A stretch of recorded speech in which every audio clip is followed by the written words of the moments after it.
Bonjour. Permettez-moi d'aborder un sujet qui nous passionne toujours, le bonheur.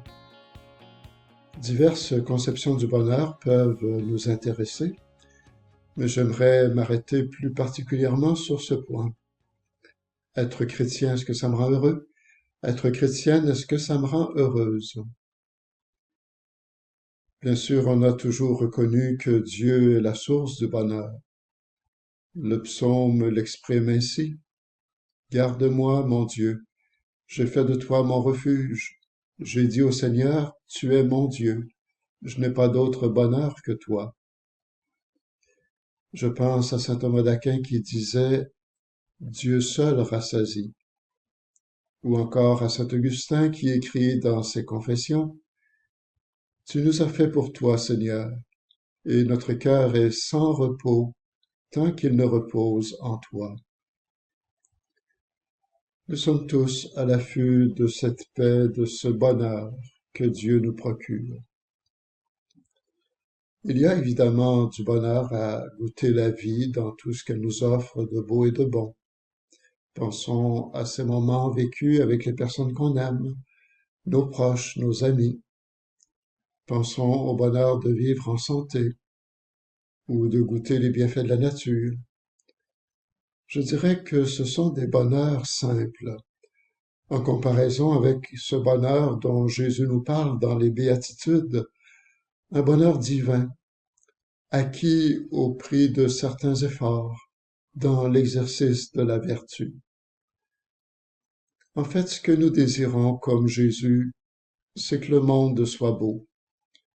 Et sa beauté réside dans l'amour que nous avons les uns pour les autres. Ainsi, nous ne pouvons vivre uniquement chacun pour soi, sans se préoccuper de s'humaniser un peu plus et d'humaniser le monde. Les béatitudes nous invitent à adopter les attitudes qui sont celles de Dieu, à compte courant d'un monde qui propose de s'imposer à n'importe quel prix, d'entrer en compétition, de se faire valoir.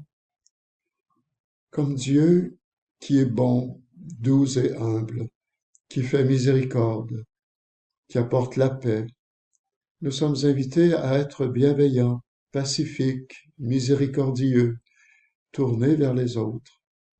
Et c'est ainsi qu'on s'humanise et qu'on humanise le monde. Le pape François l'exprime d'ailleurs ainsi, en disant que les béatitudes sont les germes d'une autre humanité dans laquelle nous cherchons à vivre au service les uns des autres.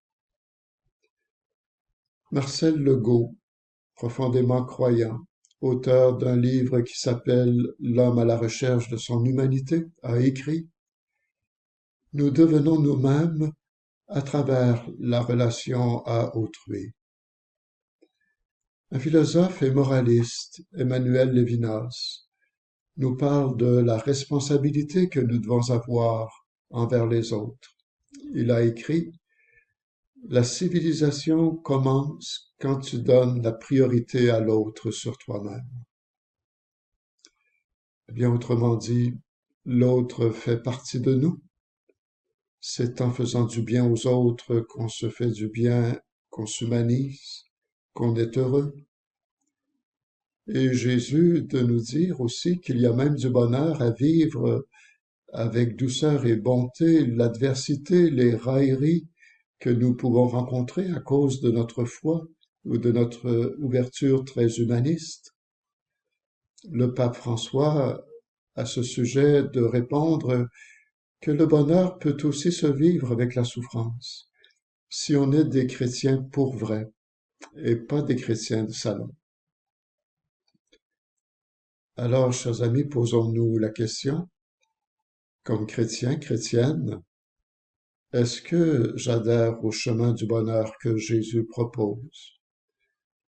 Comment puis-je, avec lui, contribuer à humaniser le monde?